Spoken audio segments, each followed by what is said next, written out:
Greetings from beautiful Alcobaça on the silver coast of Portugal. We're house sitting here for 3 weeks, looking after 3 beautiful cats and a gorgeous dog. We'll introduce you to them later. For now, we'll show you around the town. Check out this amazing view. Lovely yellow house, not too sure what it is, but it looks beautiful. Here's the ruined castle of Alcobaça. Got the hills in the distance, and over here, oh my word, it's the 12th century Cistercian monastery. We have the pleasure of being on top of the hill with a great view, but the price we pay for that is a steep walk down some steps to get into town.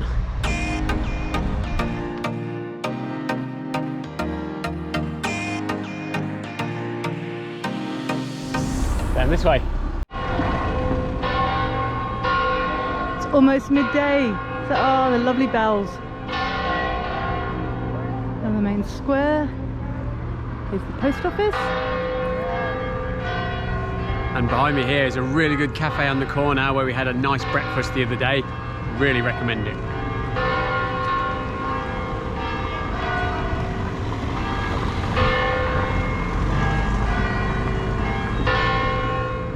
We were here at Christmas time, so there's an ice skating rink, a giant tree, and oh, look at this gorgeous merry-go-round.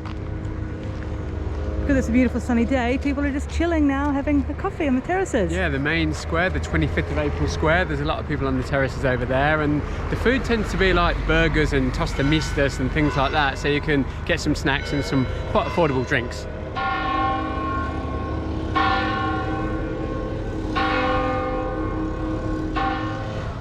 Oh, how lovely. Alcobaça, place of love. There's some beautiful buildings in the square. I love this one, the University of Coimbra. And you come along, more restaurants, and that stunning side view of the monastery. Here's one of the menus for Origins restaurant. Starters, main dishes are around 15 euros.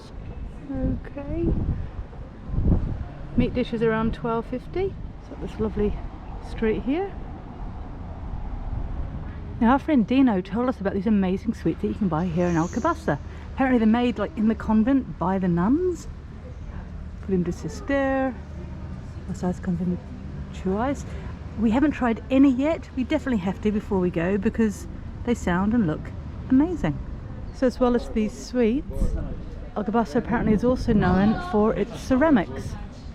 So there's a few shops along here that sell various examples.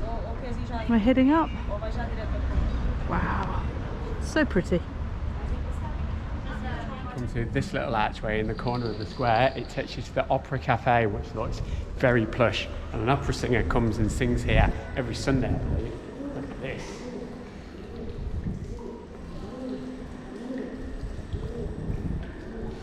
Just going to peer through the window.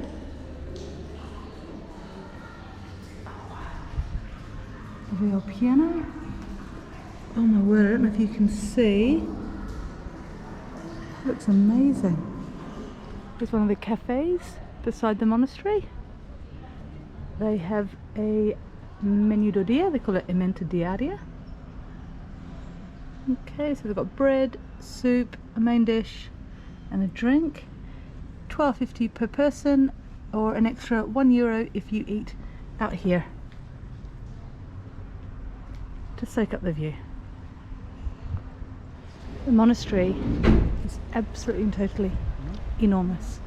And there's all these shops on the other side, restaurants. I love this one with the tiles. But then as we walk a little bit further along, you'll see that they've been abandoned, falling to rack and ruin, like so many here, unfortunately.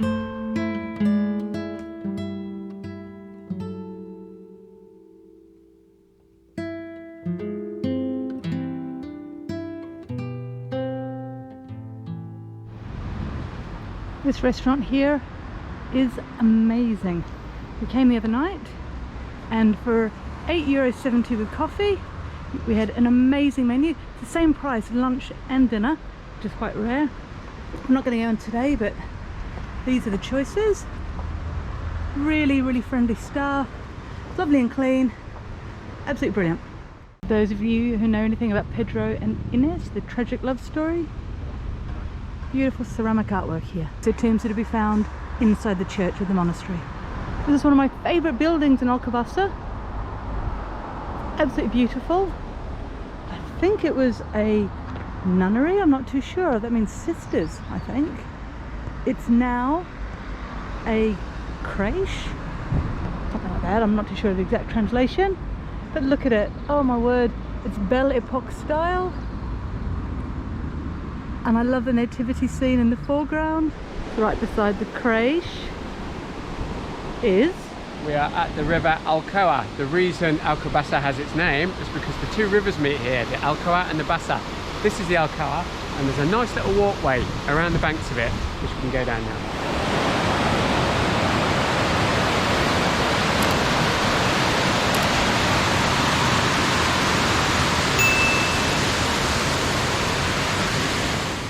So lovely to see the artwork along here. Yeah, Pedro and Ines Ceramica Alcobaça. Ah. Beautiful. And these are the buildings, the back of the buildings that I showed you before, the ruined ones. I mean, they've all been left to like go to rack and ruin. Look at this one here. Oh my word. And I'm not too sure that I'd fancy standing on this balcony. It's sort of jutting over.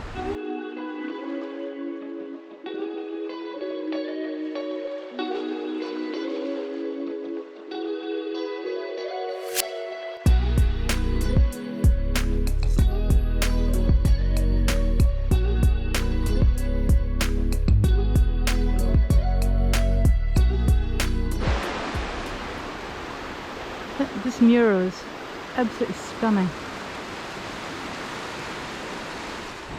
I love the fact that all through Alcobaça they have these information boards. You can learn about the history of the town, and also because it's the festive season, they've still got Christmas carols and Christmas songs playing. So cool. So we're now going to walk this way around to, where are we going to get to, Lee? To the Garden of Love, the Jardim do Amor. Yay. And just wanted to point out, here's the library, the Alcobaça Library. We'll pass that on the way back.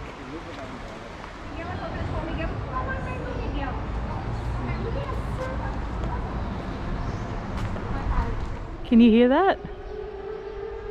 It's the 12:30 Alcobaça siren, letting everyone know that it's lunchtime, I think.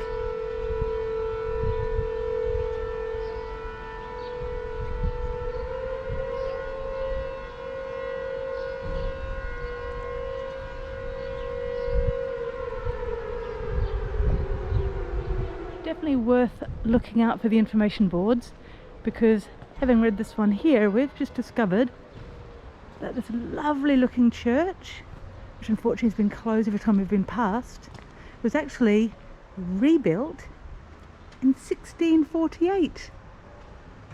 Oh my word. Hopefully it'll be open one day. Come with me to the Garden of Love.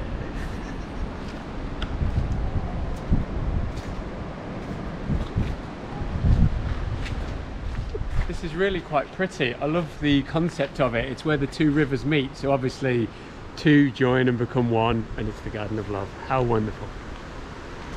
I've just realised this must have been the old pigeon coop, and that's why they've got the swallows up there. Ah, so lovely.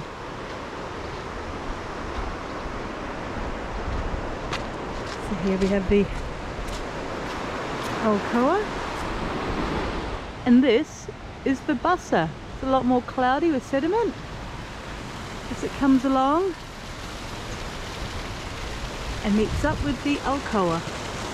Where the rivers join, there's this museum here of energy. There's some sluice gates down here. It's closed at the moment, so we can't see what's inside, but there's some machinery, so obviously there was turbines and energy was created by the joining of the two rivers in the corner of the park. And now for a cheesy moment. Mwah.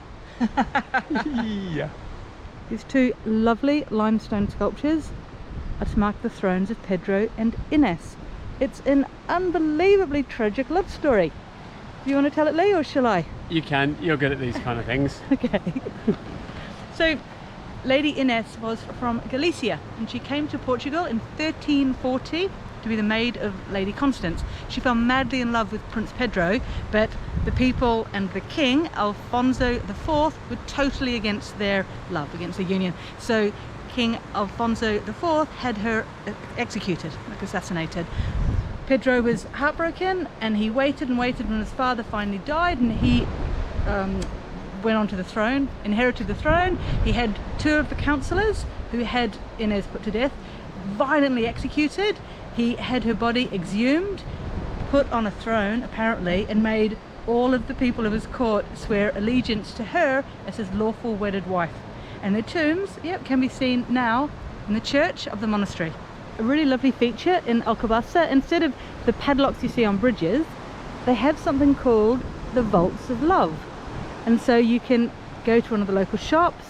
I'm not too sure how much it costs to rent a key.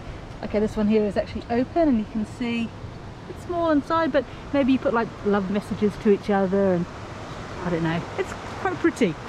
A really nice idea that I've never actually heard of before. And another thing they have along here, because this is the city of pottery, ceramics, these wonderful pots. I don't know if you can see that sculpture, but I think it's brilliant. Made out of ceramic pieces. One of the best things, of course, this is the library. Don't know if you can see the bookshelves up there, but oh, so cool.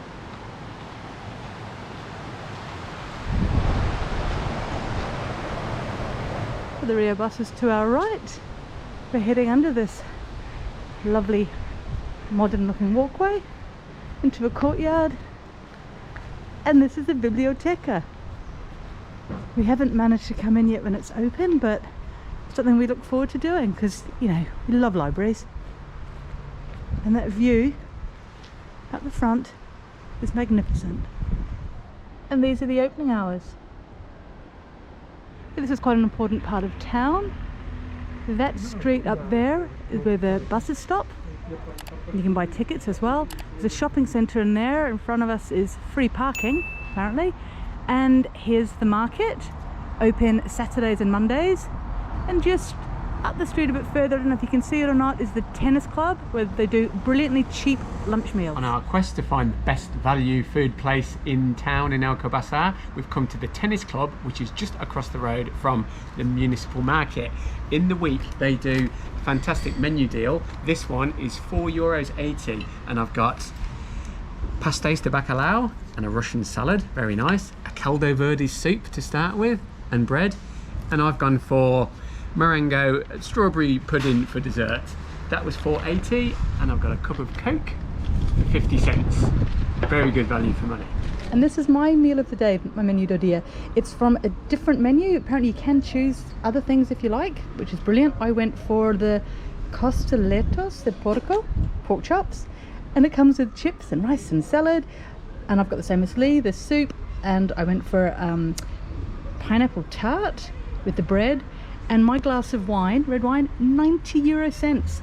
Yay! So 4.80 plus 90, 5.70. Brilliant value.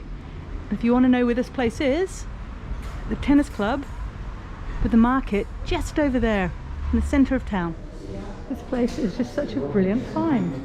So you have here a glass of Coke, 50 cents. You've got a weekly menu. So today is Tuesday, terça-feira. So Lee had the pastéis de bacalhau with the salada russa. But you can choose from the other menu as well, and you can also get wine in a can for $1.40. You can go through there for some more seats. There's a section here, and this is the price list. So the com tabulera means with the like the soup and the bread, etc. I had number 5 for $4.80, and here are the other prices. So it's only 60 cents for coffee. Euro for the Lao. Really good. We love places like this. This is the Tourist Information Centre. I mean, it's an absolutely beautiful building. It's closed at the moment for renovation, but look at this, it's home to some gorgeous cats. Wow, so pretty. They look very well fed, very relaxed because it's a lovely sunny day. There's another one over there. Look how lovely, so people must feed them and look after them, and they look really cool. The sewer system under the ground there. Oh really? Yeah. It's their home.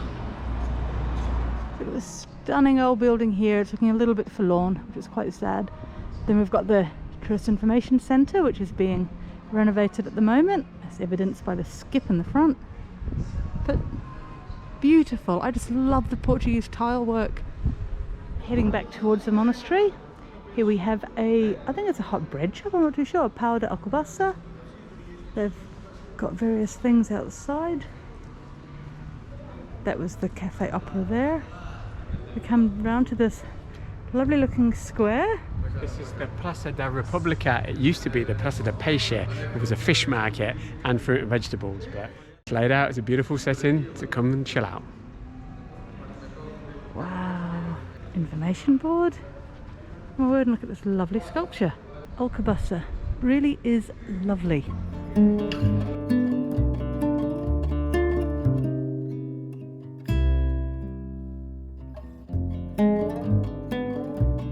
Looking back over to where we just were, this is the Rio Bassa. There's a library through there. Quite nice, but it smells a bit eggy actually here. I'm not quite sure where it's coming from. Not me.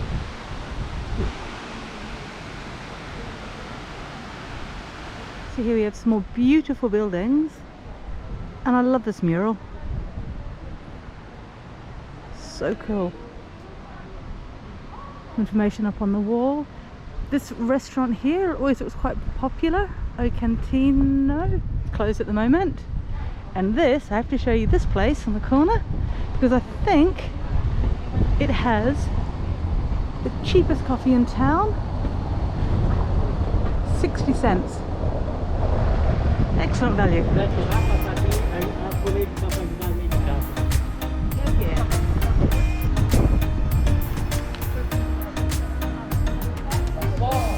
Of course, the thing with Alcobasa, you come down the hill, we then have to head back up the hill.